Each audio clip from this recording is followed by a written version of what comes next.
Good morning, class. So in this live lesson recording today, we're going to be going over Unit 7, Lesson 5 notes, which is all about the volume of cylinders. So this is our first lesson on volume in this unit. Up to this point, we've been doing surface area, so cylinders and cones.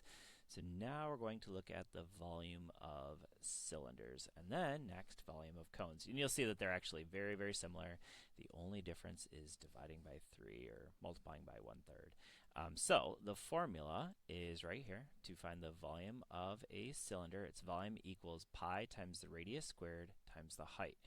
So this part of the formula should look pretty familiar because that represents the area of the circle. And remember, there's two circles. And then this piece right here, the height, essentially what you're doing is you're stacking that little tiny circle on top of itself over and over and over and over and over and over, and that's why it's pi times radius squared times height. Okay, so with that, the main thing that you want to do main thing you want to keep in mind when you're doing this is paying attention to whether it gives you the radius or the diameter of the cylinder. So if it gives you the diameter, you'll cut that in half because we only want the radius. And remember, radius is half of the diameter. Okay, so the volume is pi r squared h. So in this case, and we're always going to use 3.14 for pi. So pi times the radius. So the diameter is 16. So we want to use the radius, which is 8, half of that. Radius squared times the height.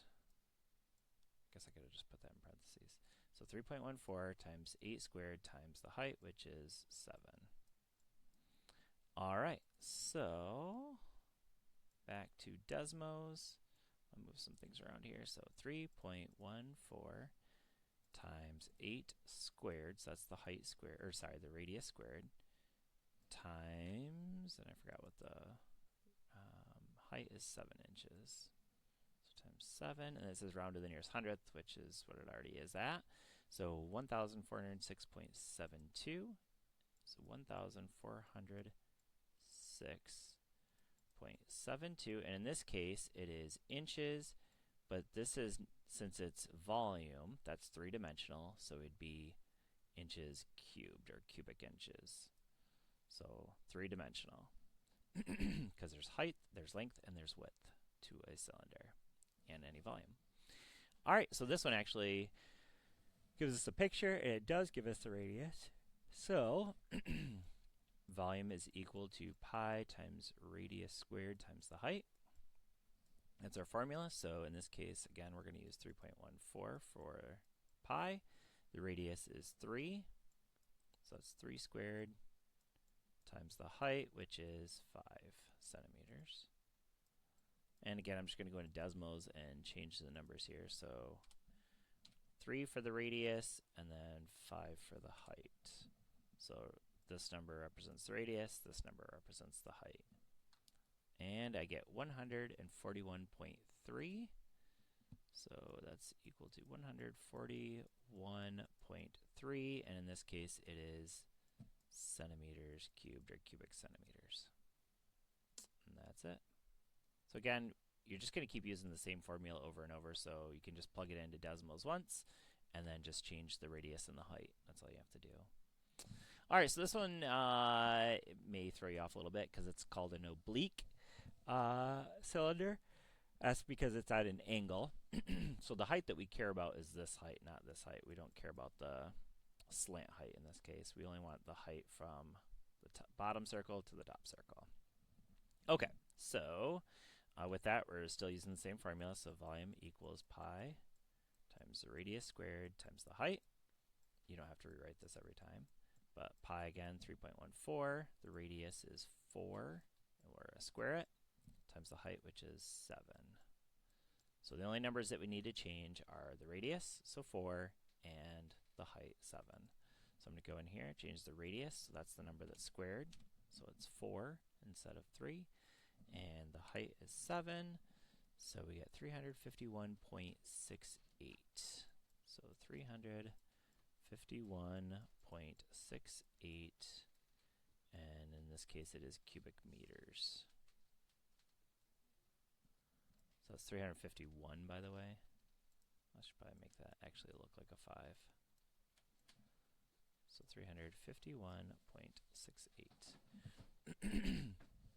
All right, question number 4. It says a can of peas has a height of 5 inches and a radius of 2 inches. What is the volume in cubic inches of this can? Okay, so again, our formula is pi times the radius squared times the height. So it's the same formula over and over. We're going to use 3.14 for pi. It tells us that the radius is 2 inches. We'll square that. And then the height is 5 inches. So again, the only numbers we're changing are the radius and the height, so 2 and 5. So the radius is 2, and the height is 5. So 62.8 is our volume, and this one's cubic inches. Oops, inches. And that's it for that one. All right, and the last one that we're going to do, this one tells us that it has a height, a gas tank has a height of 8 feet, width of 6 feet. Now, we only want half of that because the width is the same as the diameter, so we only want half of that. So we're going to use 3 for the radius. Okay, so then, again, the formula is pi times the radius squared, so that's 3 squared, times the height, which is 8. And again, we're only changing the radius and the height, so 3 and 8. So we're going to go in here and change that to a 3 and change the height to 8. And we get 226.08 cubic feet. 226.08, and that is cubic feet. And that is it for lesson 5. In lesson 6, what you'll notice, and I'll just go ahead and show you this real quick, is that it's the exact same formula. The only difference is there's that 1/3 in front. So in other words, what we're saying is that a cone has a third. Like if you have a cone and a cylinder that have the same radius and the same height, the cone is going to have a third of the volume of a cylinder of the exact same radius and height. So anyways, we'll actually get to that where there's a lesson in here where we compare the two. So if we come down here into lesson number 10, nope, 9, right here, cones, cylinders, and spheres, where we compare all 3 of them, that's where you'll see that. So anyways, next lesson is volume of cones, and again, the only difference in the formula is the 1/3 in front. So that's it for lesson 5 notes. If you guys have any questions, feel free to reach out. Otherwise, have a fantastic rest of your day.